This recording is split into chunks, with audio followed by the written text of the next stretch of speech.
Thomist, a neo-Thomist. The Catholic Catechism, is neo-Thomist. All that stuff is still in there. Everything I was taught, putting all life and putting all the sayings of Jesus even into the 10 boxes of Aristotle.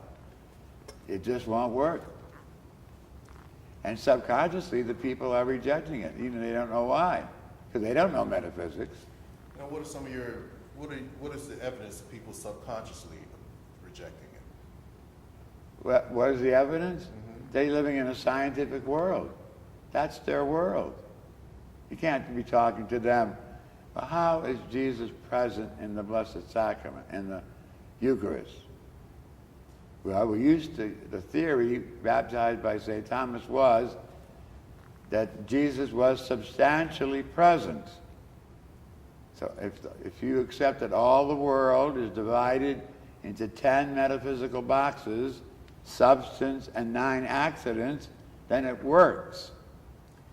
But it only works very minutely, minusculely, because St. Thomas, this gets very complicated, said that Jesus was substantially present by the analogy of proportionality of extrinsic denomination, which means in English that Jesus is present like any substance in the physical world, but 99 and 44 100% different modality, and only a scintilla of parallelism as to how he can be present to a billion pieces of bread and 20 trillion drops of wine on Sunday morning.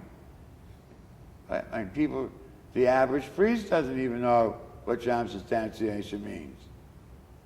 I could record horrible sermons of the guy up there talking, and if you knew Thomistic Aristotelian metaphysics, you know the guy didn't know what he was talking about.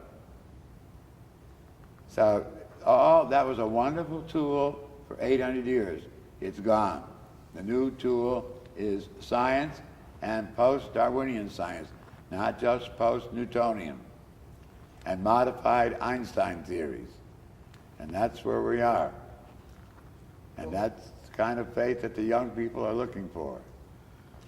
So how is Einstein going to fit into the new theology?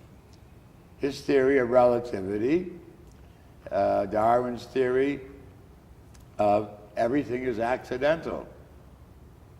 So you won't be able to talk about when you die, you're going to see the beatific vision. What is that? Besides, when Jesus was raised from the dead, glorified, which is a much better word than resurrected, when he was glorified, he was placed in a new, beyond physical dimension state. But people don't get it. When they talk about resurrection, and you ask them a question, they're talking about resuscitation, as though Jesus came back from the dead. He did not come back from the dead. He was glorified into a new state at the moment of his death on the cross. You know, and you can't get away from that. And even if this new collider in Geneva, smashing these subatomic particles beyond the speed of light, even they showed that we, who always thought we were living in a tri-dimensional extended world, you know, place, that matter was always in a place, a time, and a situ, a relationship. Even if they find out we've all been living in a fourth dimension we didn't know about, that's fine, that's advance of science, but that has nothing to do with the Eucharist or resurrection, better glorification. Because in the moment of his death, he was glorified and removed from this universe. That's why after his death, you don't see Jesus anymore, you see appearances. Because there's nothing else. He has to assume, however he does it, I don't know, appears to people. And that's what it says in the New Testament. He appeared. He didn't walk around town with his old Jewish body and his circumcision hanging out. You know, he was in a new state of existence. It's a difficult concept, you know, but there's no resuscitation is a different state. So it's going to be a big problem to get, after you successfully use the scholastic tool of Aristotelian Thomism and St. Bonaventure and the Franciscans and Scotism, and you got to change your whole outlook of reality. It's going to be a very difficult change, but a necessary one. Okay? So the new bedfellow of Catholic theology is science, not metaphysics.